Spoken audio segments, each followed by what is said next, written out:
Welcome to Off Hours, a conversation between Jon Edwards and Chris Manning. One little bit of follow-up from our episode when I talked about my trip to Albuquerque, New Mexico, and visiting the Santa Fe Symposium, speaking there. We discussed a little bit about the speaker's trip and some of the fascinating things that we get to do on the speaker's trip. And something I didn't mention at the time because the exhibit hadn't opened yet was this exhibit at the Albuquerque Museum of Art and History called American Jewelry from New Mexico. And this is an exhibit that opened June 2nd and runs until October 14th of this year. It is an exhibit that covers around 3,000 years of jewelry making in New Mexico. And we were fortunate because the exhibit was still being designed and laid out when we were there. Fortunately, Eddie Bell is friends with the curator of art at the Albuquerque Museum, Andrew Connors. And Rio Grande is also a sponsor of the exhibit. And so they invited the speakers to take a behind-the-scenes look at this collection. And it was a great chance to see these pieces up close.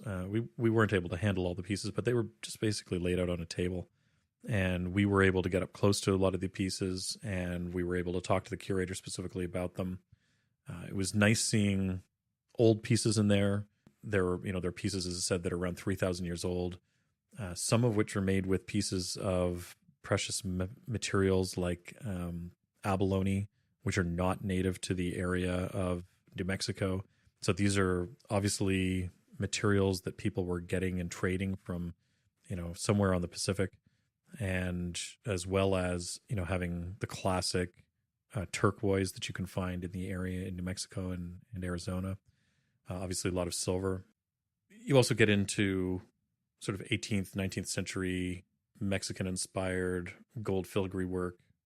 And at various points through this history, you see the influences from either the natives that are living in the area and making this art, or the natives who are making art inspired by the other cultures that are coming through the area. Because Albuquerque and the New Mexico area have been a waypoint for travelers from various parts of the world over thousands of years.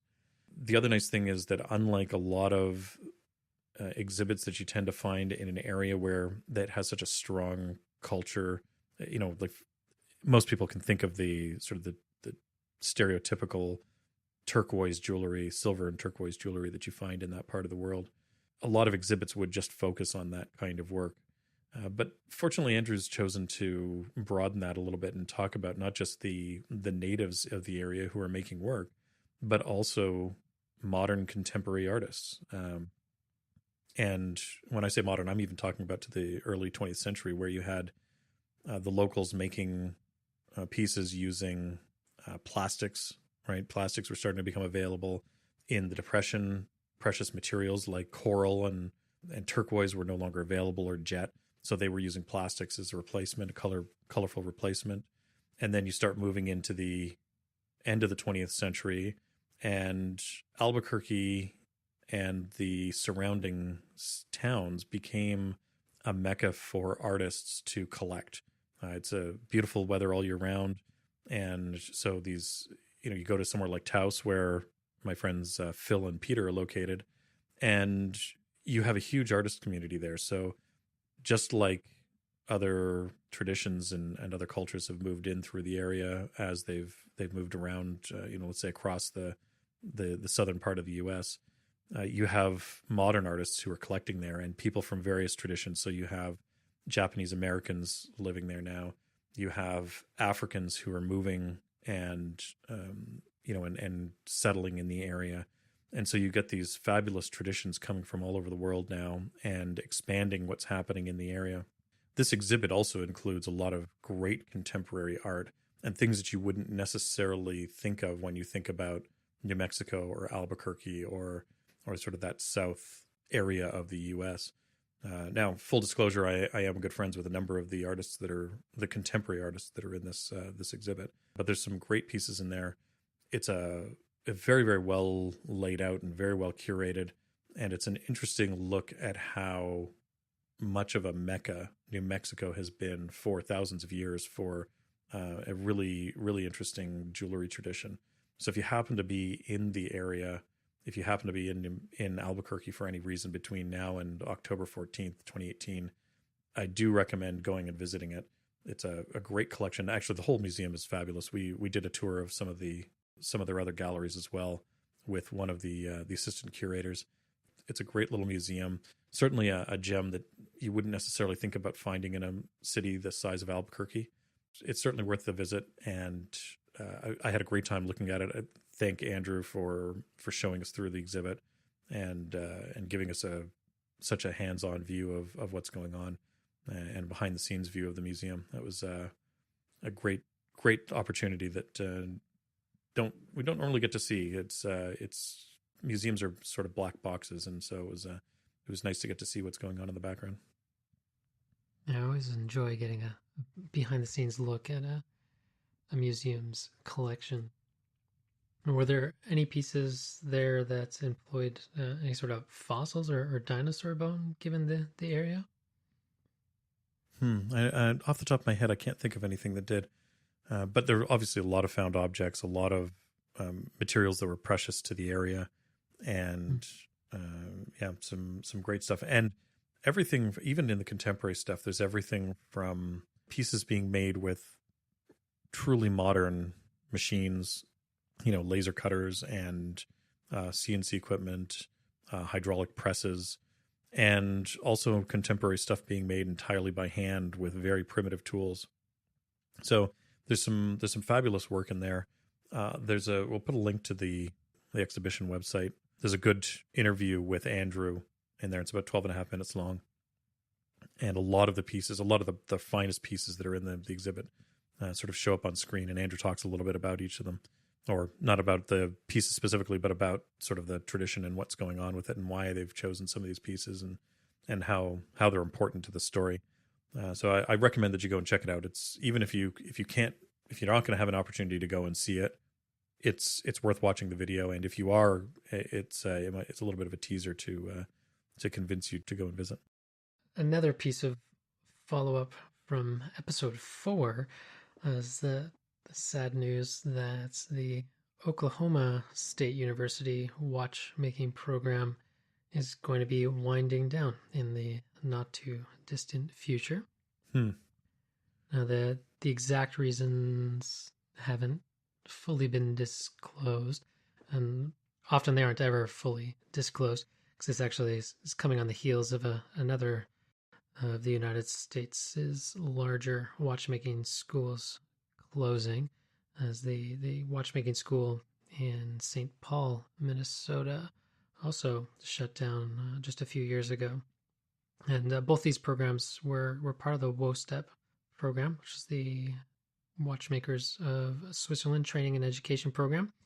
And part of the reason that St. Paul ended up needing to close is that they weren't willing to expand their program to include the necessary requirements for SATA, which was the Swiss American Watchmakers Training Alliance, and that resulted in some of their funding being pulled.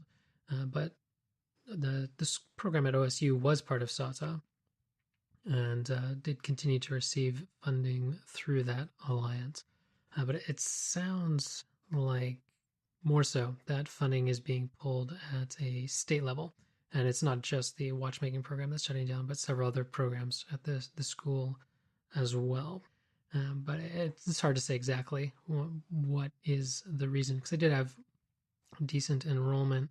They've also had a number of accomplished professors at the school over the years as well, including Vít Rahovský, who designed and prototyped and actually had some patents on an electromechanical watch, we'll say, that was very akin to what Seiko ultimately released in the Spring Drive.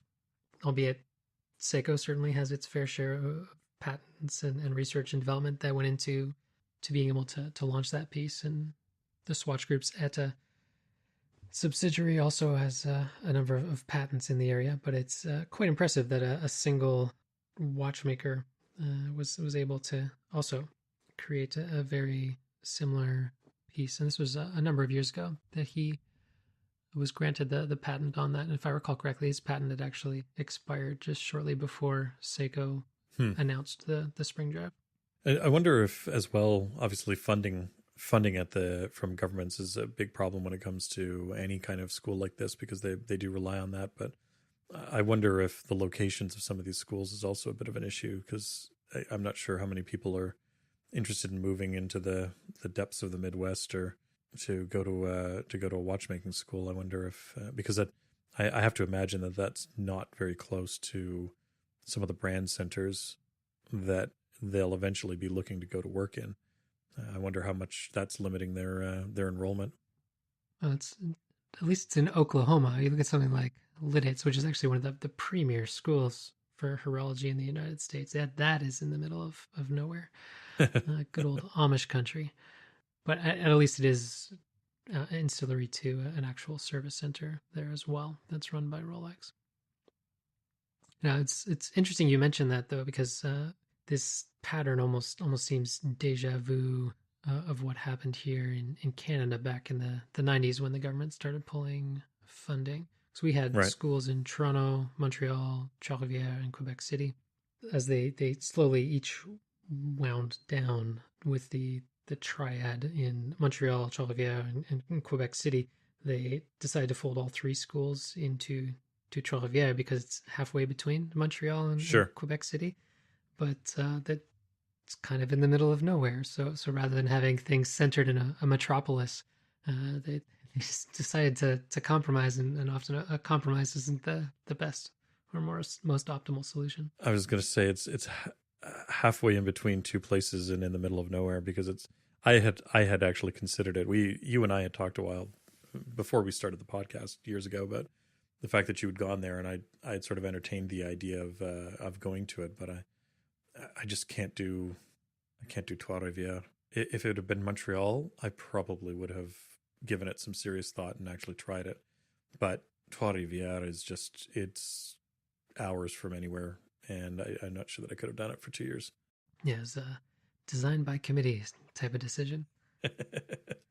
Well, hopefully people figure it out, because there is still obviously a need for it. And, there's obviously the big universities are never going to, at least in Canada, the big universities are unlikely to ever pick up a school like that. And even a lot of our trade schools don't seem to be interested in that kind of thing. So hopefully people can figure it out and figure out a way of funding it, because there's obviously a need for watchmakers. Mm.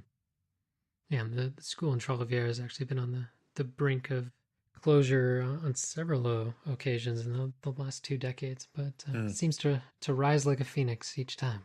Well, that's how I had first heard about it, was through a newspaper article talking about it closing or being ready to close. So yeah, I'm still amazed every year when I found out that it's still going, because I can't imagine it's easy to attract people to Trois-Rivières. Mm-hmm. Well, at least the cost of living is cheap. It's the least I've ever paid in rent. Both of us have discussed in the past about listening to music while we're working and the importance of that. And I understand that you've updated your gear list a little bit for how you listen to audio in the shop. What do you want to tell us a little bit about your new wireless earbuds? Yes, it's not so much for music. I wouldn't really recommend them for music, because AirPods would certainly still have a leg up on these guys. But I mentioned back in our tools episode, or things we find handy around the shop, that got a handful of these S530 wireless earbuds that I use. I just pop them in, and I usually get about 4 hours out of them. And I generally use them for just podcast and audiobook consumption. But one thing I dislike about them is the double tap or double press rather on the button will dial the last number that you called, which is totally That's awkward. useless. I don't need that feature at all. And you don't call a lot of people back? I hardly ever. What's a phone? Like, It's a thing for playing music on can't and remember surfing the the last internet. time I dialed a phone number. But every so often, let's say I don't have an extra hand free. I don't want to pull my phone out of my pocket. I want to skip a song. So I've often wished that double press Hmm. gesture would just skip forward a little bit or skip to the next track. And the other nice thing about the S530s is, you can get them from anywhere from about $3 to $10, shipping included, delivered to your door. So if you happen to lose one or it breaks or whatever, it doesn't matter. And I haven't happened to have lost one yet, but it's nice not to have to worry about that. Sure, you're not replacing $100 headphones if you lose one. Yeah, I mean, you lose an ear pod and you're out, what, $79 is the Yeah, US replacement value? I don't know how much I it is think here in something like Canada. that. Yeah. Or in my case, destroying something in the shop, because I've destroyed more than a few things in the shop. Although now with wireless headphones, it's less likely that I destroy them. But I've caught a couple of cables and saws and things like that over the years, and that's a quick way to destroy a set of headphones. So I just had my eye out for anything similar to the S530 that, it's inexpensive, but would have that skip feature built in. And I've came across just a fairly generic set of earbuds recently, the X1Ts. They're just a little less than $20, including the shipping for a pair of them. So basically the same as the S530s at the top end of the price matrix there. It's like $10 an earbud. So if I lose it, it falls down a drain pipe, into a toilet, what have you, it doesn't really matter. The nice thing about these is that it does have that skip feature built into it, and I don't have to accidentally worry about pocket dialing someone if I throw it into my pocket. And the other upside with them too is that you can pair them in stereo. So the S530s, you can't pair in stereo. I was going to say that was one of the limitations of the other ones that turned me off of it, because I understand that not everything that if you're listening to just spoken word, it's stereo isn't necessarily important, but I find it significantly easier to listen to things if I'm getting it in stereo. Hmm. Yeah, I often like to have an ear out for what's going on around me still. So even though these do pair in stereo, I've used it very rarely in stereo. Generally, just one ear. The other nice thing too is that it's, I don't know what the Latin word is for ear, but short of having proper terminology here, they're ambidextrous. I can throw it in either ear. Um, it doesn't matter. Whereas with the S530, you actually have to buy a left or a right depending on what you want. So that's nice too, because sometimes I want to have listening out one or the other, and I can flip back and forth.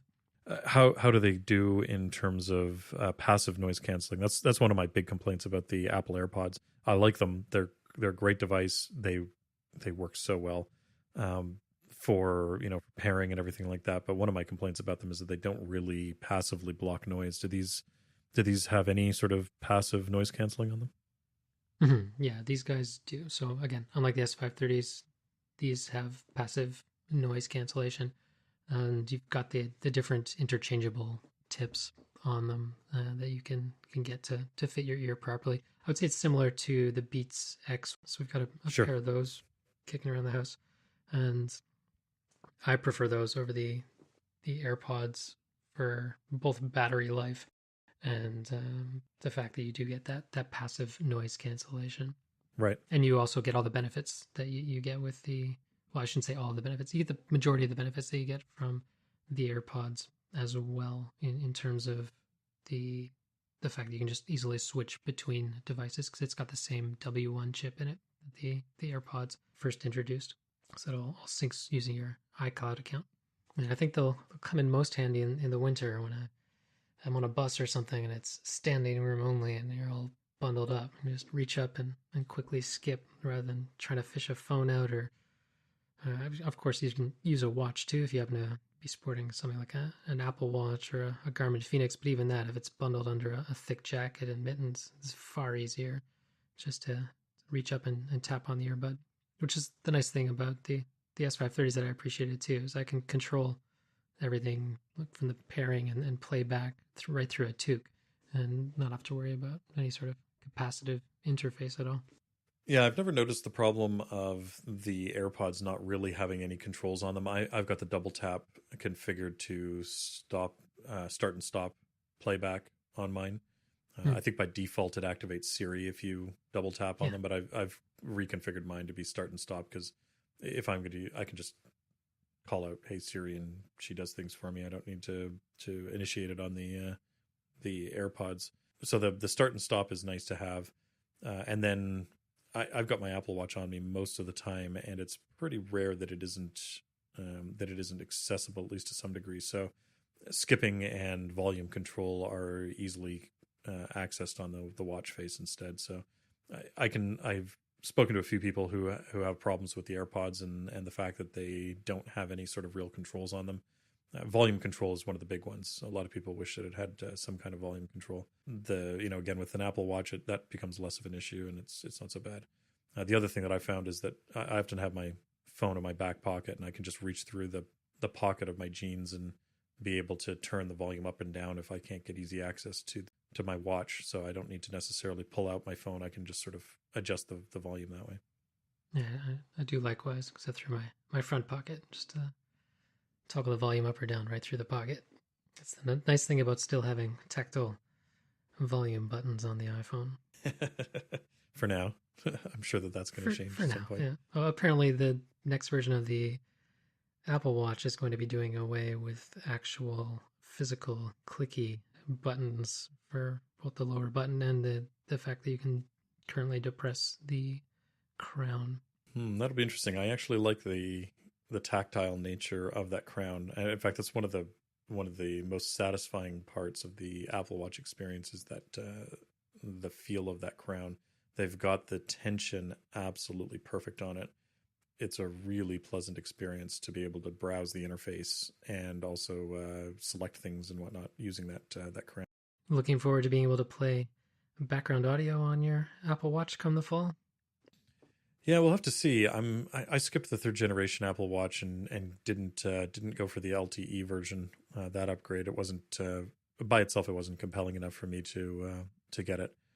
But I suspect I'm going to get the fourth gen watch. It'll be enough of a jump in performance alone to consider it. So I'll be curious to see what also comes comes along with it. Now I think you're talking primarily about some of the features in watchOS 5, which are going to allow applications like Overcast. We've talked about before. That's one of our favorite podcasting apps. We've talked about the fact. Well, I guess we haven't talked about it, but if you listen to Marco Arment, the author of Overcast, he's talked about it a few times on his podcast, the Accidental Tech Podcast. And one of the reasons why Overcast doesn't have a full-featured podcast player right now is because there isn't the ability to do background audio playing on the watch right now. We'll see what watchOS 5 comes out with and how that affects these sort of audio apps and podcast players and things like that. And then with the newer watches, with the higher performance, the ability to stream audio over LTE and things like that, I think it's going to be a compelling upgrade. The combination of all those things together, I suspect they're probably going to work well into to making something that's a sort of a good utility watch. It's a good sort of everyday carry kind of watch in terms of at least for me, in terms of doing a lot of things that I want to do on a normal basis. Another noteworthy thing about watchOS 5 is that it's officially making the first generation Apple Watch that you purchased obsolete. So just a little over 3 years after it was first actually publicly available for purchase, it is no longer supported by Apple. Yeah, and that's fine. They did the same thing with the iPad. The first gen iPad ended up they dropped support for it pretty quickly, and I'm totally okay with that. It's it was a great device to bring out, and it was certainly, I think it was a solid 1.0 product in terms of what it could do, especially once watchOS 2 came out. Some of the changes they made to the interface in watchOS 2 were worthwhile once they saw how people were actually using the product. But I think from a performance point of view and the hardware and everything like that, I think the first gen watch was okay. Obviously, compared to the current ones, it's pretty slow, and it's lacking features like waterproofing that I take advantage of now with my second gen watch when I'm swimming, and then the LTE and stuff like that. But it had pretty reasonable battery life. I could easily get through through a day with a single battery charge and still have plenty left over. The size hasn't changed dramatically. So it still looks like a modern Apple Watch. If you don't know the little cues to to tell the difference with it, it still looks pretty new. So anyway, I'm totally okay with the first gen being dropped from the supported list. It means that developers are going to be able to move forward and put in features that wouldn't normally be able to put in because they'd have to continue supporting that first gen watch. So yeah, I'm looking forward to that. And I'm looking forward to seeing what else they announced with watchOS 5 when they announced the new watch later this year that I presume they're going to. Obviously, we don't know for sure, but I assume there's going to be an October event that they'll probably announce new watches at. And I suppose if you had enough folly and liquidity to drop 10K plus on a gold Apple Watch edition, that's you're probably not too heartbroken that it's now obsolete. No, I don't think the people who are wearing those are probably wearing them on a regular basis today. It was a fashion statement at the time. And frankly, the ceramic ones they've got out now actually look pretty good. I had considered getting one of the black ceramic ones last year before I decided to skip the third generation. But yeah, the ceramic ones look pretty slick. So I don't know. I think that, and they're significantly less expensive than that 18 karat gold one. Yeah, you never actually own an Apple Watch. You merely take care of it until they release the next generation. Yeah. Now, as this episode goes live, the HomePod is officially finally available in Canada. You planning to pick up a HomePod? Yeah, it's nice to see that us second tier countries are finally getting access to Apple's hardware. Normally we're on that first tier release list, so it was a little bit disappointing to see that the HomePod didn't get to us. Not sure how Australia beat us out this time, but and it's an intriguing device for me. It's funny because over the years we've had large TVs with surround sound home entertainment systems hooked up to them and whatnot, and in the last couple of years we've actually been going backwards in that. So our TV died a few years ago and we've never replaced it, and that's meant that the home entertainment system has sort of been sitting there languishing and not really being used. And we've been looking for some sort of an interesting replacement for that, and I suspect that the HomePod may have a spot in the house for that, just because it is a decent quality speaker and it integrates so well with so many of the Apple services that are out there. Siri I'm not so concerned about in terms of, how well it integrates. I know a lot of people like their, their ladies in a tube that how people are referring to them, the various home automation devices that people are using from Amazon and Google and things like that. That intrigues me a lot less than I think some people. But certainly from a music point of view and a podcast point of view, being able to easily tell my phone to start playing, the latest episode of a podcast or an audiobook or something like that through the HomePod, that's certainly intriguing to me. Yeah, I like the idea of them.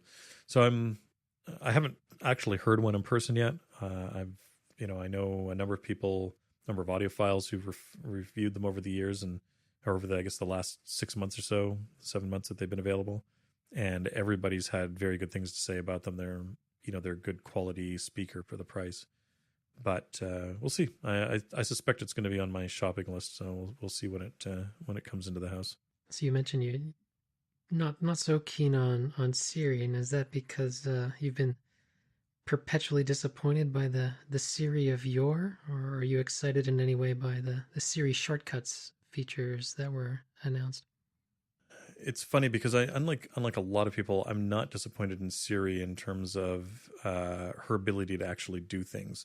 I've been playing with voice control on computers since the late 90s. I did work for IBM for a stint, and they had a division that worked on voice dictation.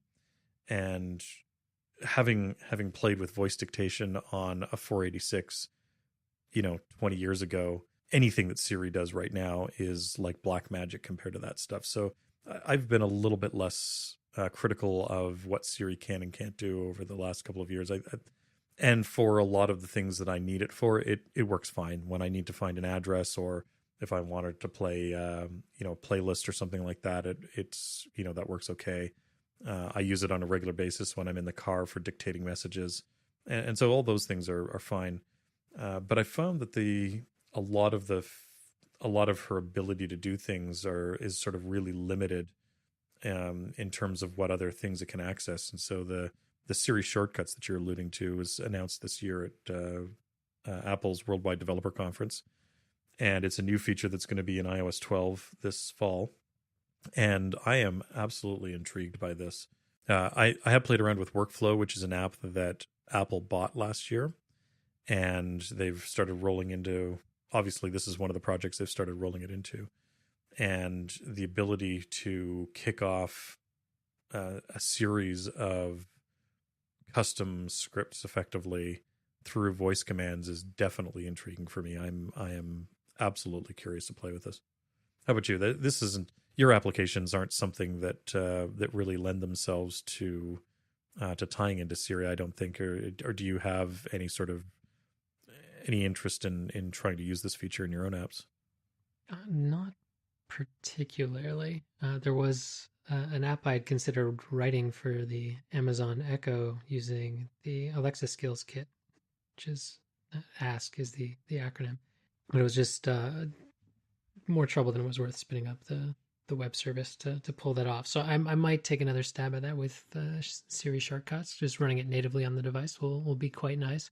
But I'm certainly looking forward to being able to chain commands together and set up custom phrases to kick workflows off using Siri shortcuts. I think one of the things that intrigues me the most is being able to say things like, oh, I'm heading home, and that, that phrase will end up being something that triggers off, let's say, turning the heat up at home and, turning the lights on outside and things like that. Those are the sorts of things I think would be intriguing. And also maybe being able to message people if you're headed somewhere, things like that. Like those sorts of things I find intriguing, and I think there's some possibilities there for for workflows that are going to be quite complicated and powerful. But it looks like it's going to be easy enough from the few things that I've seen from the betas people are playing with. It looks like it's going to be easy enough to do that if you just want to do something very simple, you can do something very simple and very easy with it. So yeah, I think this it may take a year or so for this to really take off, because some of it will require developers to integrate skills into Siri. Although from what I understand, it's not particularly complicated to do. So hopefully it happens fast, and hopefully we see people doing interesting things with it and it starts to take off. Yeah, any apps that use any sort of continuity at all at the moment, it's very easy to opt into a number of the features that this opens up. And really, this is almost like a gateway drug for programming, as it really opens up some programmatic concepts to the masses, and makes it very easy and very accessible. And the way they've set it up on iOS 12, it's almost encouraging you to set up these sequences or workflows of events, these chained shortcuts that you can trigger with a single catchphrase. It's really quite powerful. Now, the actual shortcuts app itself isn't in the beta that's currently shipping, but it will be on a forthcoming beta. But if you happen to have the workflow app already installed, you can get a taste of what's to come. And it's neat. I'm excited for it. And actually, what I find somewhat interesting or surprising, was not expecting at all to come out of this WWDC for me, is I had no particular inkling to get a HomePod. Mm-hmm. And I would say I still don't. And interestingly, what Siri Shortcuts has done for me is sort of obliterated any inkling of a desire to even get a HomePod, because now I can take, I happen to have an iPhone 5S kicking around. iOS 12 brings a whole bunch of speed enhancements and improvements and still supports the 5S. And that means that I'll be able to run Siri shortcuts on a 5S. So my game plan is to take that 5S, plug it into the wall, use that 3.5 millimeter audio jack that it still has, unlike more modern iPhones, and I'll just pipe it through a speaker that's higher quality than the actual phone speaker, and I will essentially have poor man's HomePod, basically. We've got a slightly older iPad that's sitting around that is really being used for TV and occasional Siri control. With the Siri shortcuts, I'm sure that I could do a lot of that off of the iPad. It would still manage to pull it off. But I don't know. I like the idea of the HomePod. I like the idea of having a good quality speaker that again, we've sort of taken out all of the speakers in the house. And that's a bit frustrating sometimes. There's times when I just want to be able to, I'm not walking around with headphones on, and I would just like to be able to tell Siri to play some music or whatever and have it come out, especially, parties and things like that. It would be nice. And I've played a little bit around with the multi-room audio that's been supported from the Mac in the past. So again, if you've got parties and stuff like that, I've had some of the little Airport Express units that the little extender stations. It had a 3.5 millimeter jack in it, so you could plug in speakers to a couple of these little base stations, and if you were playing music through iTunes on the Mac, you could play the same music to multiple speakers simultaneously. So that was sort of a precursor to what's being supported now in AirPlay 2. And that's a nice feature to be able to have. It's great to be able to say, play music to the kitchen and the living room and have the same music coming out of both of them in sync. Or, in my case, I had speakers in the shop that I would drag out into the backyard when we were having barbecues. So I could have the speakers in the house and the ones that were in the shop sort of playing the same music together.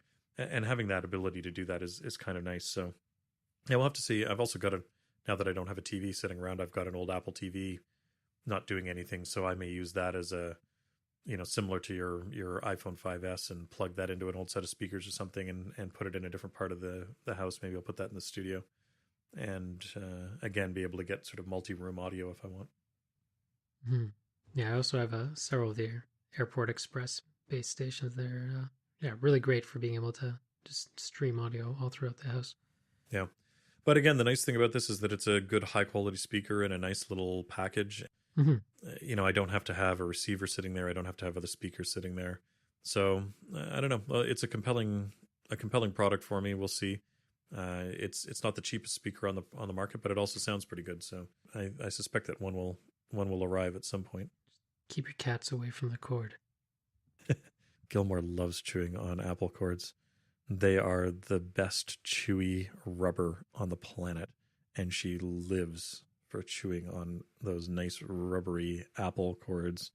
Yeah, I have a number of them that are all chewed up. So you might want to cover this one in nail polish or something. Yeah, because it unfortunately is not replaceable if anything goes awry there. Yeah. Oh, well, that's good to know. It's integrated right into the HomePod. Well, interesting. All right, then I will definitely have to make it Gilmore proof. Is there anything else stick out for you from Dub this year?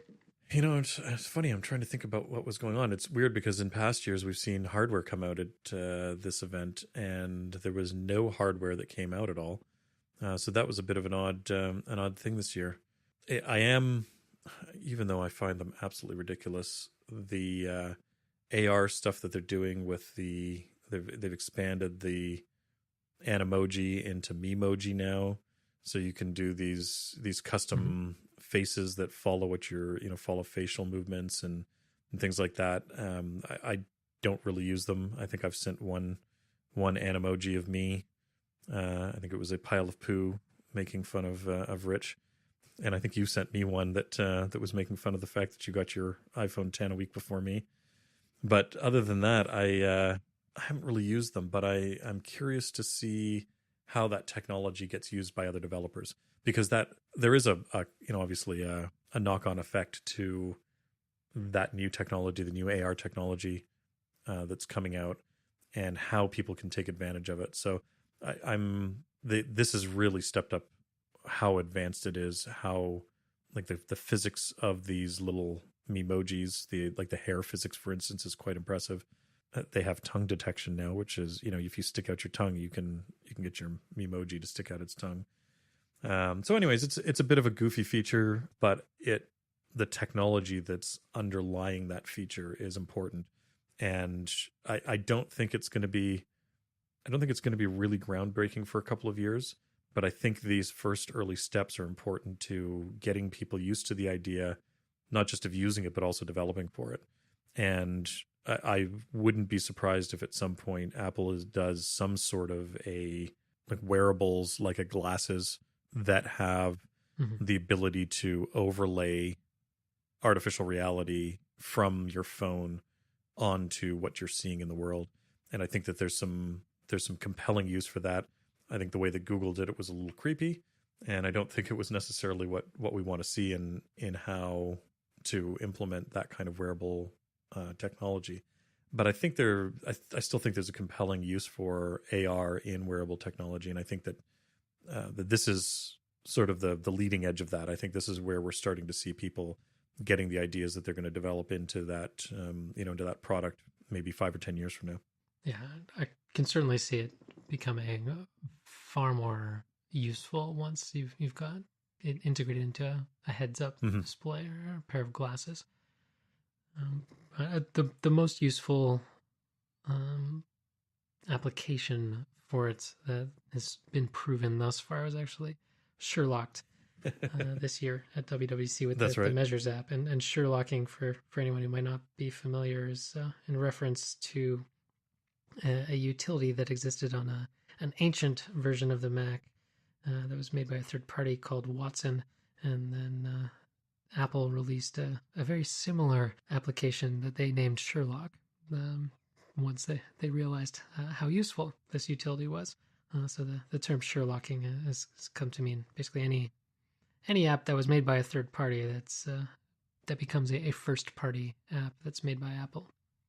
So they released an app for the iPhone and iPad that basically acts as a measuring tape or measuring device using augmented reality. Yeah, there's certainly some compelling uses for that. I've seen a few interesting things.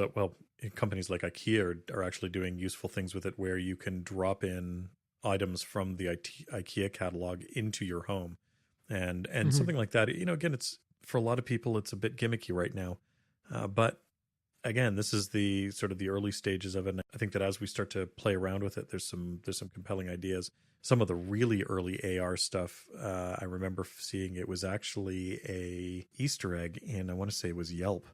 And there's a way of getting to this screen where it brought up the camera and you could turn it around and it would overlay where the restaurant was as you were looking. So if the restaurant was a kilometer down the road from where you were looking, it would show that pin down the road from where you were. And if there was another restaurant that happened to be closer to it, you would see the pin physically closer on the screen. And this is going back a number of years now. I want to say this might have even been during the iPhone 3GS era, maybe iPhone 4. And again, it was pretty crude and it was very limited in terms of what it could do. But sometimes when you're navigating a city and you don't know, for instance, where's the closest metro station, right? And you can just hold up your phone and look around, and it will show you. It'll overlay interesting bits of information like that over your screen. So there's certainly some interesting ways of using this that I think we're starting to scratch the surface on. And again, I think it's going to be a few years before we see it, but I like to see this technology pushed forward, because I think this is something that we're going to rely on heavily in 10 years' time with whatever mobile devices we're using, and it's going to be important. A very similar app from that era was WikiHood, which basically would take points of interest from Wikipedia and overlay them on the camera for you. And I think that might go back all the way to iPhone OS 1. And then, of course, another more useful one, for me at least, was the star map. Oh, yeah. How could I forget that? Yeah. Where you can overlay the night sky. Yes, there are certainly some neat applications, but those particular examples depended more on sort of the GPS and the gyro and the compass than the actual seeing what's going on, analyzation of the physical space around you that's going on with ARKit. So they have recently introduced the ability to detect vertical as well as horizontal surfaces. I think that'll have some really interesting applications once you have this in a heads-up display, because then all of a sudden you can mount screens anywhere you want, and they will remain fixed. And one of the other neat things that they introduced this year at WWDC was a new file format for AR, the USDZ. And what makes this interesting is that you can very easily and quickly share point maps between devices over Bluetooth or Wi-Fi over the internet, what have you, and so that two devices can basically see the exact same thing. And yeah, my understanding is that it's possible to share that information without being in the same space at the same time. So, I could leave something in virtual reality effectively for Tamara when she comes home, and be able to see other things there. So you could potentially leave, for instance, a completely new layout of furniture from IKEA in the living room, and say when you get home, check out the layout that I've designed and see what you think. So there's a few interesting ideas with that file format that allow them to share information back and forth. Yeah, it's really going to start to blur the line between real reality and virtual reality. Yeah, and I've never found virtual reality with a headset to be particularly compelling. I find the lag between the video on screen and the real world is a little bit too high. And also, my left eye doesn't focus directly on a point together with my right eye, so I get some weird parallax because of that. And I find that VR tends to really exacerbate that problem. But in the case of heads-up displays, I find that those work significantly better because there I'm seeing the real world in real time without any lag, and the overlay that's going off of it, even if it's a little bit delayed. That delay is not enough to cause me problems because most of what I'm seeing is in fact the real world, and it's actually, running in, at full frame rate, if you will. So I have a prototype of a head-mounted display that's from Japan. It's more than a decade old now, but I was playing with it to try and make a digital Loupe. So I'm very interested to see once these headsets start becoming mainstream, whether it'll be feasible for me to make a digital Loupe that will make it very easy to switch magnifications and pull up other information as I'm at the bench working on a piece. Well, I could see that being compelling for people who are making things. There have been a few proof of concept ideas with the current AR kit where companies have made proprietary applications for technicians who are working on complex pieces of machinery. And they can use their phone or their iPad, hold it up in front of the device, and be able to see the internal contents of that particular machine, and allow them to see where a particular item might be, and help them to be able to disassemble it and get access to things. So, for instance, you can find out where the access panels are easily. I can imagine something like this where you have an overlay over your Loupe that gives you instructions on how to properly disassemble a movement, so that you disassemble it in the correct order and you reassemble it in the correct order. So there's certainly advantages of this, for this kind of work. Obviously, it sounds like you're replacing, to some degree, you're replacing skilled workers when you're doing this. But one of the things that I've found working in a shop is that the more you can do to simplify a process and make it less cerebral, the greater your chances of not screwing it up. The second you have to think about stuff like a lot of drawings, when you look at technical drawings for a machine shop, for instance, there's an expectation that you can do the math and figure out some dimensions based on other things that are on the sheet. And I really dislike that because it means that I have to be able to do the math and do it accurately while I'm operating a machine that's trying to rip my arm off. And that's not always the most conducive environment to even do basic math. So anything that you can do that will help you with this, it would certainly be worthwhile. I'll give it a few more years and you'll have Jarvis giving you sideline commentary on why the elements you're currently mixing together are going to make a horrible mess and not be a suitable replacement for Niello in any way. Hey, you know what? If I can see something like that, then that might help too, right? If I can get things like temperature overlays and say, hey, this is this thing is at such and such a temperature. One of the talks at the Santa Fe Symposium that I loved was Anne Cahoon's talk on bench myths. This was a follow-up to a talk she gave a few years ago, and this one was talking about annealing and soldering. One of the things she found in her study is that so many people are overheating their metals when they anneal and solder. She actually attached thermocouple probes to the pieces that she was soldering or annealing and was able to get exact numbers for what was happening at different points.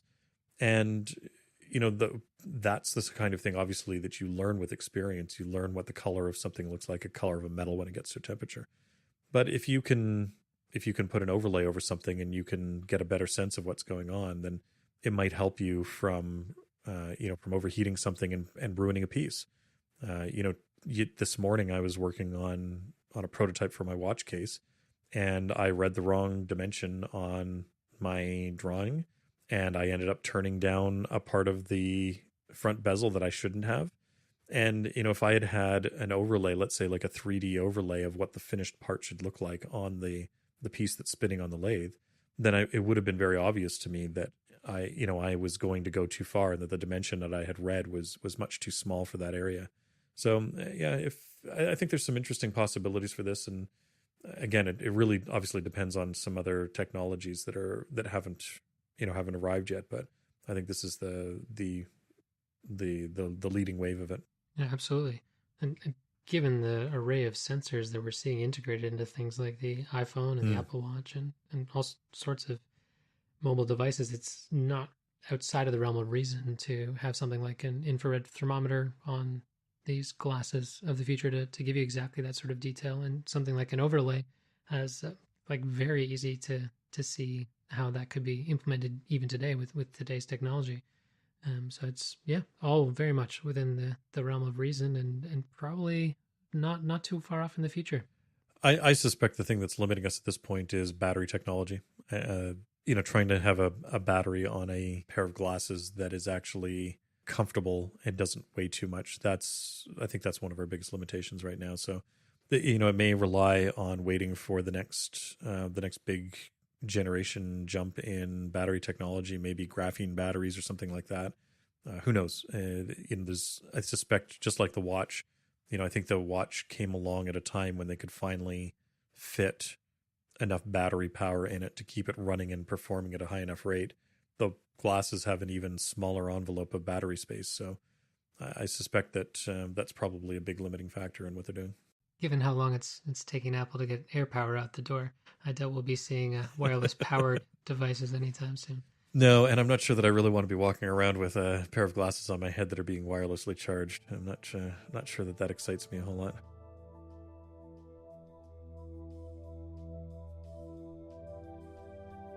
Thanks for listening to Off Hours. You can find detailed show notes at offhours.show. If you'd like to keep up to date with the show, follow us on Twitter @offhours. Jon can be found on Twitter @UnderTheLoupe, and Chris can be found on Twitter and Instagram @silver_hand.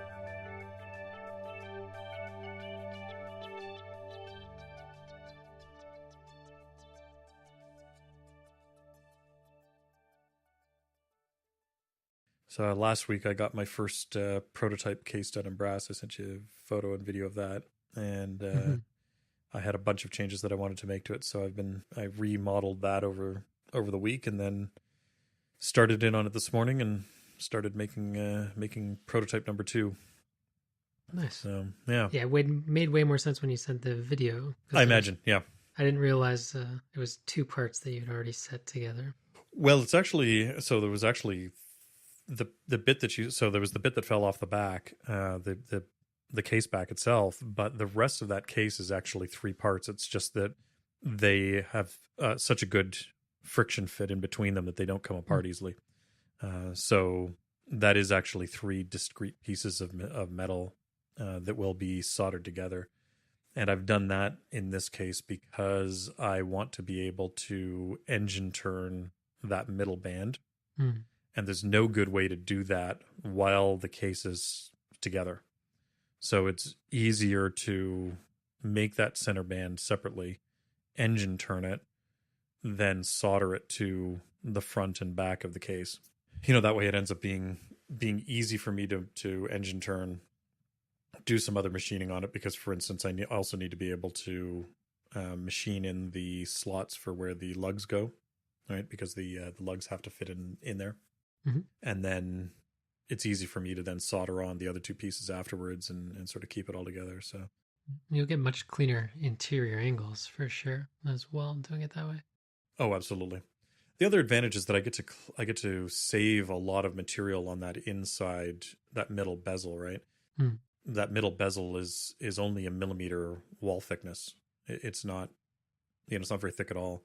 Whereas if I wanted to sort of machine it all in one spot, I would have to go in there somehow and groove it to sort of make it, lighten it up a little bit and free up a bit of material in there. This is just a little bit easier. What's the game plan for affixing the movements and the retaining ring within the case itself? That's a great question. I have a vague idea of what I'm going to do, and I still don't know. I really wanted to have an actual case in my hand that was sort of together and solid, so that I could start sort of figuring it out. I know that I'm going to make a movement spacer for it that will sort of, space it out to the outside of the case. They've already made provisions in the movement for 3 small tabs to screw into place. So that's how the movement, that movement spacer will be attached to the movement itself. I'm not sure yet how I'm going to keep that movement spacer sort of from shifting around in the, the whole unit from shifting around in there. I'm not sure if I'm going to just sort of squeeze it in between the, the dial and the case back. I might, I don't know if that's something that people do at all. The nice thing about it is that I can put the pressure on the movement spacer instead of the movement itself if I do that. So I don't know, is really the short answer to that question. I'm still not sure yet. Yeah, generally you replicate the same sort of tabs into the size of the case, but given the thickness of the wall of the case, you may want to sort of take a page out of quartz movement, sort of generally accepted practices, and actually I would do the inverse of what you'd find in most quartz watches, and you could do a half rod, so half of a cylinder that you'd solder to the 9 o'clock side of the case if your crown's at 3, and then just have a concave area taken out of the casing ring. And that'll keep things from shifting rotationally. Okay. And then you would just need something to maintain tension down on the movement ring itself. So in most quartz watches, the retaining ring is made of plastic, so that tension is brought about by the plastic ring. In some older vintage watches, you'll get a ring of metal that has been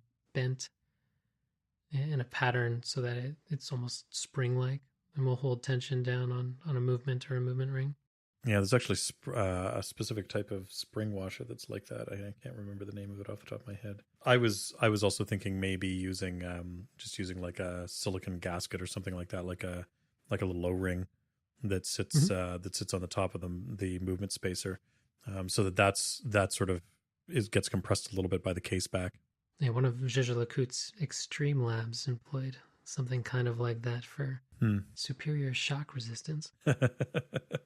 Yeah, I'm not too concerned about it from a shock resistance point of view, but it would certainly hold it in place. The other thing that I haven't made a provision for is any kind of a seal between the case back and the case itself.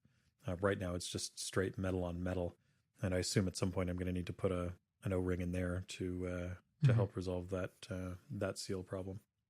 Yeah, definitely. Although I think I should have enough space in there. I don't think that'll be too difficult. I've got.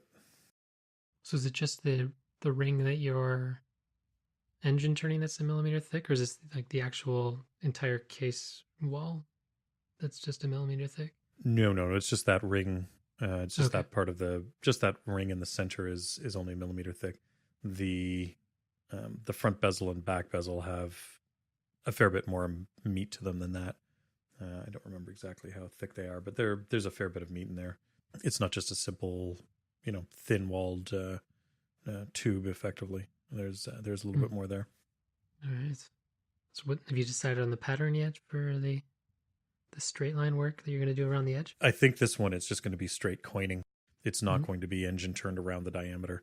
I know there are a number of watches out there that have done similar things, although I find Mhm. they tend to do a mediocre job of it, probably because they're machining them in wax and then casting them. So you're not getting very much definition off of them. This I want to get something that's a little bit of a brighter finish and a little bit nicer than what a lot of people have been doing. I may make the prototype and think that it looks horrible, so we'll have to see what it actually looks like. And the Breguet cases I've handled with the coin edge are fairly sharp and well Are they? defined. I've not had opportunity to handle a Peter Speak Marin piece Right. with a similar style, so I don't quite know how that holds up. Yeah, I guess we'll see what it looks like. I like the look of it. I like the idea of it at least. This is obviously the case is heavily inspired by sort of a classic Breguet watch. So for at least this one, we'll see what it looks like when I'm done. And again, I may knock out a prototype or two and say no, I need to change that up. I want to do something different. And I do have a couple of other ideas for engine turning or ornamentally turning that ring that will allow me to do some interesting things, because there's fun things that I can do on the Rose engine, for instance, and stuff like that that'll actually allow me to give it a bit of dimensionality as well as an interesting pattern on it. Yeah, we'll see what happens. Yeah, if you go a little deeper on the protruding edges of the bezel and the case back, you could get into doing some enamel work eventually too. Yeah, there isn't actually there's probably, by the time I cut into it, so it doesn't look like there's a lot of recess there right now, just because I haven't actually cut into it, done any engine turning on it. I've given myself a little bit of extra material there just to to play with. But once it's actually been engine turned, I expect there'll be enough of a gap there that I could do that. I'm not sure if I would or not. The only problem that I would run into, or the big problem I would run into there, let me just think. Actually, there's two big problems I'd run into there. One is the solder. Those solder joints would affect the color of the enamel at the edges. Mhm. The other problem would be the way the metals would shift and change in expansion, like how they would expand and contract during the heating process. And because you've got the edges of that ring sort of, they're captured internally by the bezels around the inside of the front and back bezel. So those edges would expand and contract at different rates than the center of that bezel. And even though it's not very big, it's enough that you'd probably crack that. You'd have some interesting problems there. So that might be fun to play with. I'll have to experiment. I might also experiment with doing some Niello work in there as well, and see if I can do something interesting with a little bit of Niello.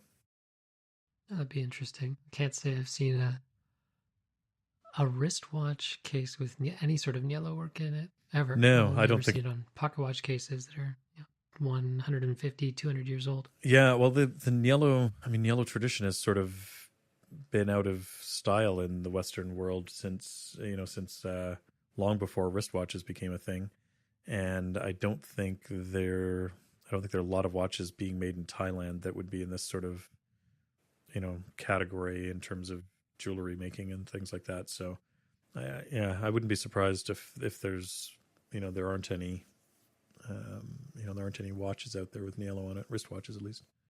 Now, would you continue on with your architectural motifs that you've had in your pens and bring that over to the watch side of things with the Niello? Yeah, I might do a little bit of that. We'll have to see what part of it is, figuring out what translates well into the smaller spaces, because of course one of the biggest problems with going from the pens to the watches is that I'm working on a much smaller canvas here, especially when you're talking about that edge, that ring around the case itself, like that middle band.